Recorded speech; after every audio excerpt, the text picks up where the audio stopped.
இப்போ வந்து மாவா குல்ஃபி செய்ய போகிறேன். அது எப்படி செய்யுதுன்னு பார்க்கலாம். நான் வந்து ஒரு கடாயில் ஒரு 3/4 லிட்ரு பால் ஊற்றிருக்கேன். பால் நல்லா கொதித்து நல்லா சுண்டி குறைஞ்சி வரணும். 3/4 லிட்ரு பால் வந்து ஒரு 1/2 லிட்ரு மாதிரி நல்லா குறைஞ்சி வரணும். நல்லா கொதிக்கட்டும். பாருங்கள், நல்லா கொதித்து வருது. இதில் நம்ம தண்ணிலாம் சேர்க்கக்கூடாது. தண்ணி சேர்க்காத செஞ்சால் தான் நல்லா க்ரீமியாக இருக்கும். அடிக்கடி இந்த மாதிரி மிக்ஸ் பண்ணிகிட்டே இருங்க, இல்லாட்டி அந்த பால் ஏடுலாம் அப்படியே தங்கிடும். இந்த ஓரமாக இருக்கிறதெல்லாம் நல்லா எடுத்து விட்டால் தான் நல்லா க்ரீமியாக நல்லாயிருக்கும்.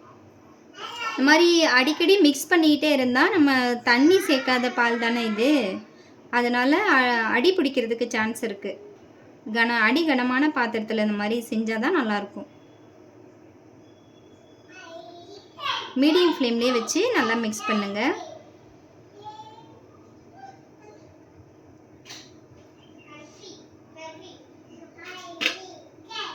பால் பாருங்கள் நல்லா குறைஞ்சி வந்துடுச்சு. அடுத்தது சுகர் சேர்த்துக்கிறேன். நீங்கள் வந்து சுகர் வந்து உங்கள் டேஸ்ட்டுக்கு தகுந்த பார்த்து சேர்த்துக்கோங்க. நான் வந்து ஒரு 3 ஸ்பூன் சேர்த்துக்கிறேன்.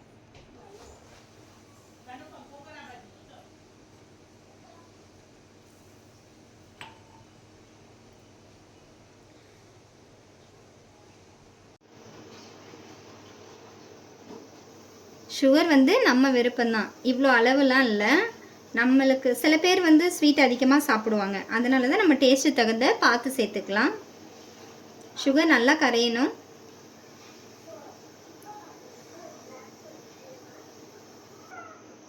சுகர் நல்லா கரைஞ்சிடுச்சு. அடுத்தது ஏலக்காய் தூள் சேர்த்துக்கிறேன். நீங்கள் ஏலக்காய் நல்லா பவுடர் பண்ணியும் சேர்த்துக்கலாம், இந்த மாதிரி தட்டியும் சேர்த்துக்கலாம். நான் வந்து இப்படி தட்டி தான் சேர்த்துக்கிறேன்.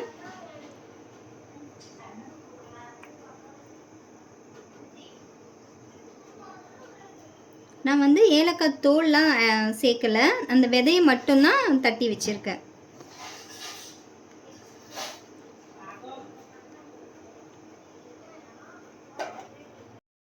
அடுத்தது முந்திரி சேர்த்துக்கிறேன். நான் வந்து ஒரு 6-7 முந்திரியை நல்லா ஊற வச்சு நல்லா நைஸாக பேஸ்ட்டாக அரைச்சி வச்சுருக்கேன். அதை வந்து இதில் ஆட் பண்ணிடலாம்.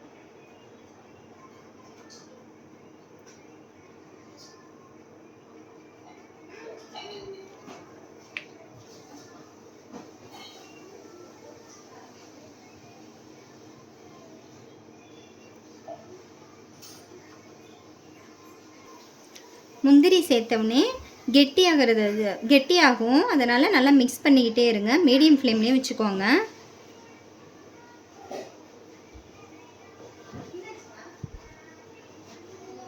முந்திரி வந்து நல்லா வெந்து வரணும்.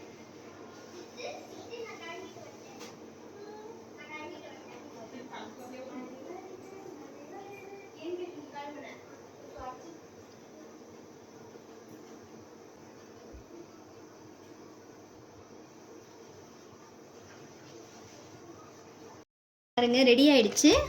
இந்த மாதிரி திட்டத்தில் இருக்கணும். நல்லா இங்கே பாருங்கள், நல்லா கெட்டியாக இருக்கு இல்லையா, இந்த திட்டத்தில் இருக்கணும். நம்ம இப்போ இந்த வந்து க்ரீமி மாதிரி வந்திருக்கிறது வந்து முந்திரி நம்ம ஊற வச்சு அரைச்சி நல்லா பேஸ்ட்டாக சேர்த்தோம்ல, அதனால தான் இப்படி க்ரீமியாக வந்திருக்கு. இப்போ அடுத்தது இதை நல்லா அடுப்பை ஆஃப் பண்ணிவிட்டு நல்லா ஆறணும். நல்லா சில்லுன்னு ஆறின பிறகு அடுத்தது என்ன செய்யுதுன்னு பார்க்கலாம். இப்போ அந்த பாலை வந்து நான் ஒரு மிக்ஸி ஜாடியில் ஊற்றிருக்கேன். இதை நல்லா ஆறிடுச்சு. இப்போ இதை வந்து நல்லா ஸ்மூத்தாக நல்லா அரைச்சிட்டு காமிக்கிறேன். இப்போ அரைச்சிட்டு வந்துட்டேன். இது எப்படி இருக்குன்னு பார்க்கலாம். பாருங்கள், இந்த மாதிரி நல்லா க்ரீமியாக இருக்கணும். ஃபஸ்ட்டு கெட்டியாக இருந்துச்சு இல்லையா, இப்போ அரைச்சோடனே நல்லா இப்போ லிக்விட் மாதிரி ஆயிடுச்சு. இப்போ இதை வந்து நம்ம வேறு இதில் மாற்றிடலாம்.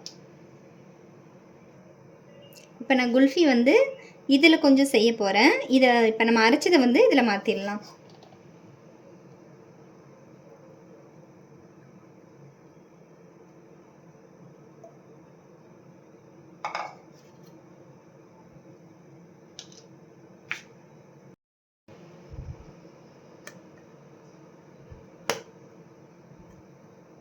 இது இருக்கட்டும்.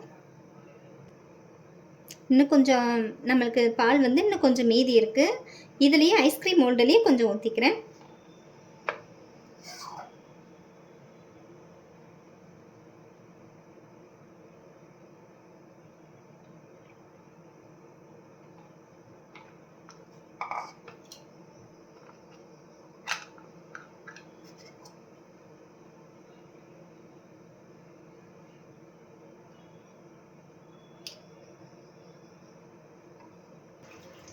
இப்போ இது ரெண்டையும் ஃப்ரீசரில் வச்சிடுறேன். ஃப்ரீசரில் வந்து ஒரு 5 மணி நேரம் இருக்கணும். 5 மணி நேரம் கழித்து எப்படி ஆயிருக்குன்னு காமிக்கிறேன். குல்ஃபி வந்து இப்போ ஃப்ரீசர்லேருந்து எடுத்துட்டேன். ஒரு 5 மணி நேரம் ஆச்சு இது ஃப்ரீஸ் ஆகிறதுக்கு. இப்போ ஓப்பன் பண்ணிடுறேன்.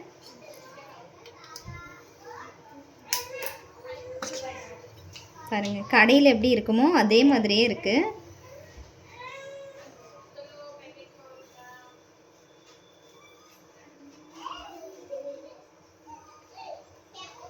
நல்லா க்ரீமியாக இருக்குது பாருங்கள். டேஸ்ட்டுமே அதே மாதிரி தான் இருக்குது.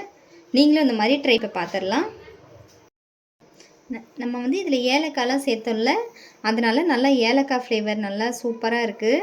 நல்லா க்ரீமியாகவும் இருக்குது. நீங்களும் இந்த மாதிரி ட்ரை பண்ணி பாருங்கள். பாய்.